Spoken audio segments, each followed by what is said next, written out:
What is going on, crypto family? This is your boy Random Arts coming with a quick video. And on today's video, guys, I'm going to be exposing the crypto market really for what it is.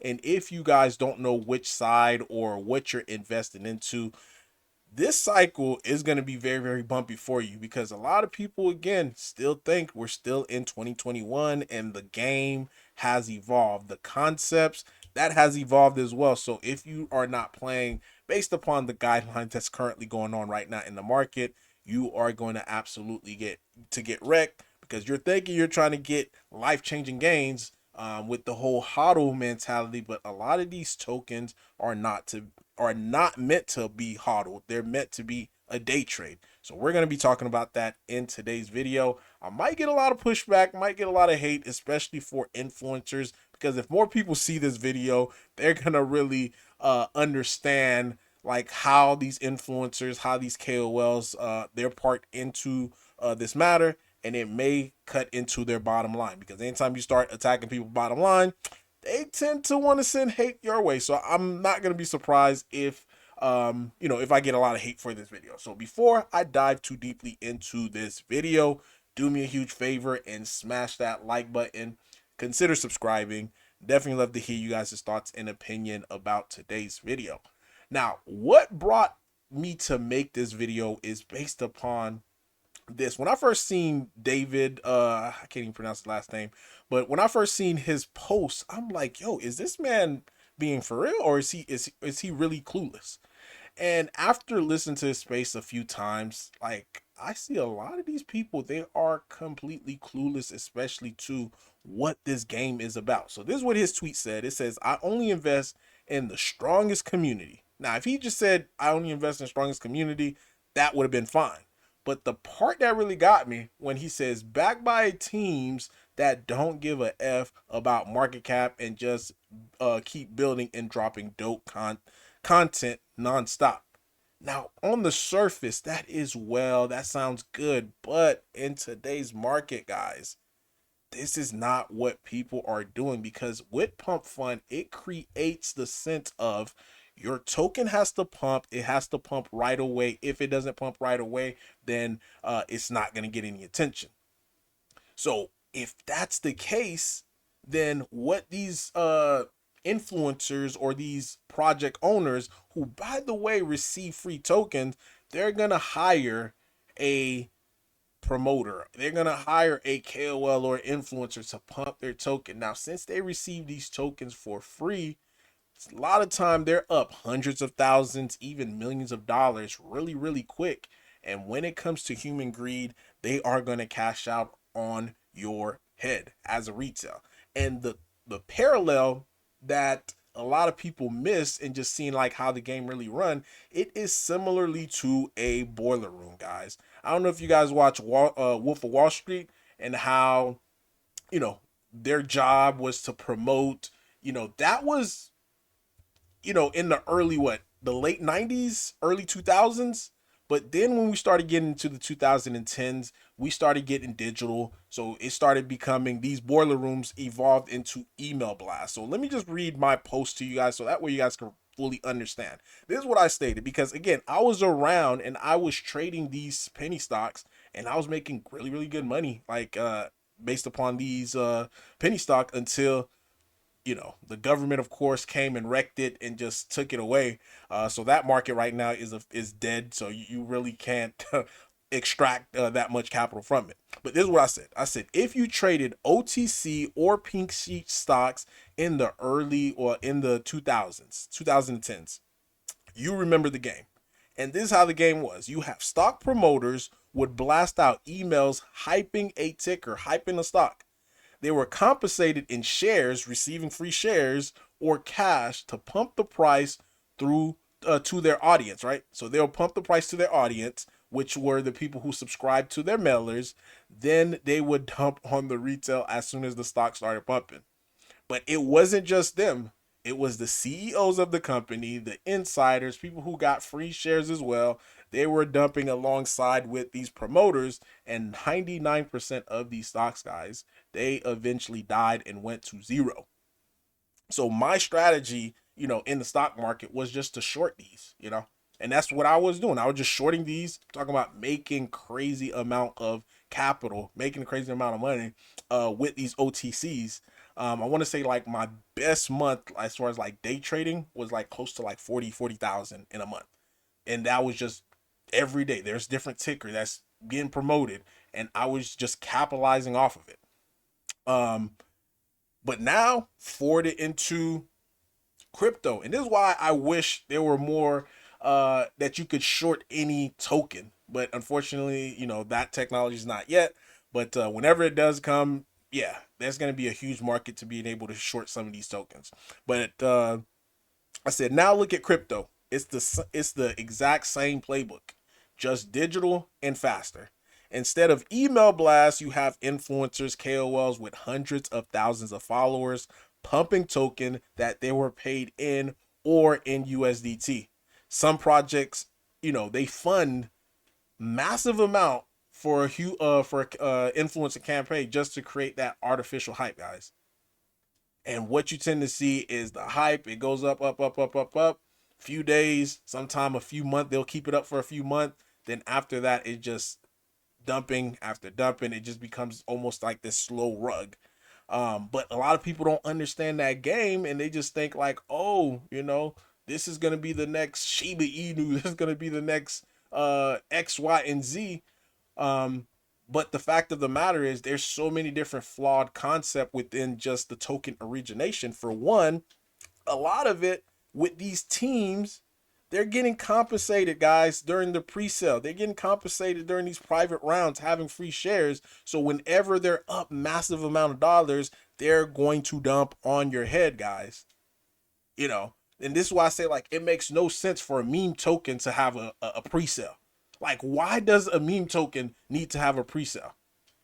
Like that and why does a dev need to have pre-sale for a meme token?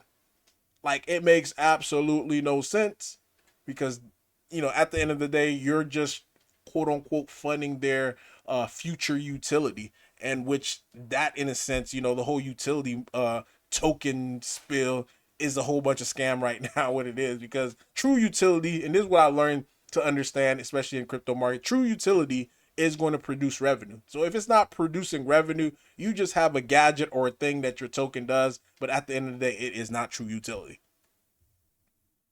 So, and this is the other thing I said. I said at the same time, the devs and the founding team who got compensated in the pre-sale and private round wait for the hype. Once it pumps, they all sell together, and you're left holding the bag. These are not long-term projects that you want to hold. These are short-term projects that you want to get in, make your money, and find the next one when the next KOL start to promote it. The earlier, the better. If you're getting in during these late rounds, then you're pretty much probably buying the top, and that's what tend to happen. And I stated, if you want to avoid all of this, stick to a CTO, because a CTO, at the end of the day, it gives the best risk reward, because the nobody in a true CTO received free tokens. Everybody had to buy their token on the open market, and it creates a market, guys. Like these pre-sales and these private rounds, it does not create a market, because if everyone during pre-sales got into this token at the same price, then then it just pretty much don't create that buy and sell flow rotation of the token.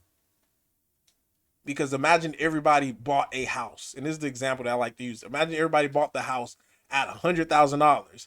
If everybody bought it at $100,000, who are you going to sell this house to at 105,000?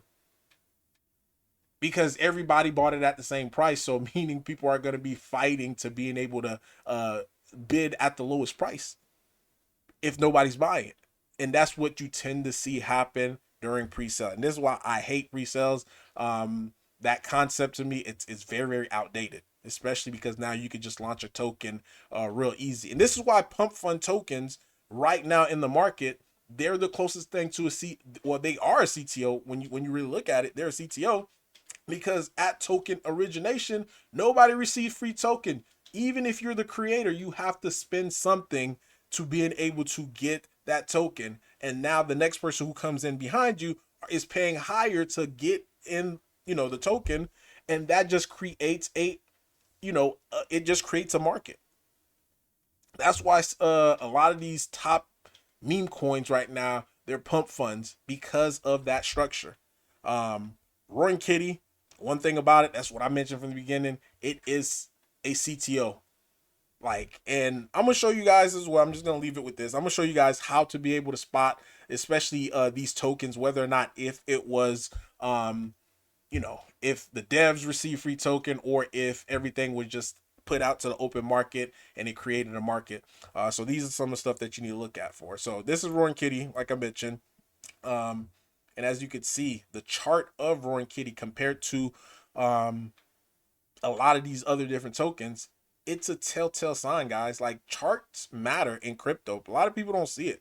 Like, the messier a chart gets, that just lets me know that someone along the line got some type of free token. The chart is supposed to look as clean as possible. Like, you could tell from support, you could tell from resistance. But a lot of these is like up, down, up, down, up, down, up, down. Like, that right there does not create, that doesn't give me confidence. But get back on topic. So the way that you want to find out if a token, it was generate, like, all the tokens came out to the open market, there's no one who received free token, you have to go to the contract. So what you want to do, and again, this is Roaring Kitty. So first things first, you want to, go to Etherscan or whatever, SoulScan, whatever scan that it is. You want to go to, like, to the contract of the token. So as you can see right here, you go to the contract and you click on that. Once you click on that, this should populate something like that. So you want to see who created the wallet that created the token. So once you see, contract creator, you click on this. Once you click on that, it should be able to just show you, like, the transaction of this wallet. So typically what you want to do is go to the very last page. In this case, there's not a lot of transactions, so this was the first transaction. It shows that 1.3 ETH was sent. Now you want to go to where it was created. Notice how this says create Roaring Kitty. You click on this, just want to look at the transaction, and you want to see, okay, how much token was sent to this wallet. So null, so it came from out of nowhere and it was minted. So 1 billion tokens was sent to this wallet right here, right? So they got the full supply because Roaring Kitty's circulating supply and total supply is 1 billion. So this person received, whoever created this, got the 1 billion token, and it shows you right here. Next, what you want to do is go back. So after you see this, you want to see the next thing that they do. Typically is trying to add it to liquidity. So how much of that 1 billion did they add to liquidity? Oops, I got to go back to it again. You want to see how much of that 1 billion did they add to liquidity. So after this, you want to see add liquidity. So after you click on the one that add liquidity, you click on this, and it tells you all 1 billion token was added to the liquidity, meaning even the dev did not receive any free token. So if you see when they add liquidity, it's not the full amount that was minted from token origination, then that lets you know, guys, somewhere along the line, somebody got free token, and you could find it through the breadcrumbs just to see who got free token, how much of the free token they still have left. And this is why, like, projects tend to blow up after their devs leave. They sold all their bags, and they become a CTO that way because now all the tokens on the open market, and now the community takes over. But with Roaring Kitty, from the get-go, it was already 100% community owned and ran. So hopefully this gives you guys some insight. Hopefully you guys really understand how this game is being played, because if you don't understand how this game is getting played, guess who's going to get played? It's going to be you guys, because again, these tokens, they're here for most of these tokens are here for a short time and not a long time. But if you have any comments, questions, concerns, leave it in the comment below. Definitely love to answer some questions if you guys have some. But again, this is what we come through as far as, like, with this crypto market. where these KOLs, influencers, as well as these devs and the teams that's receiving free tokens, they're looking to dump on you. But leave a like, leave a comment. Random Arts guy signing off. Peace!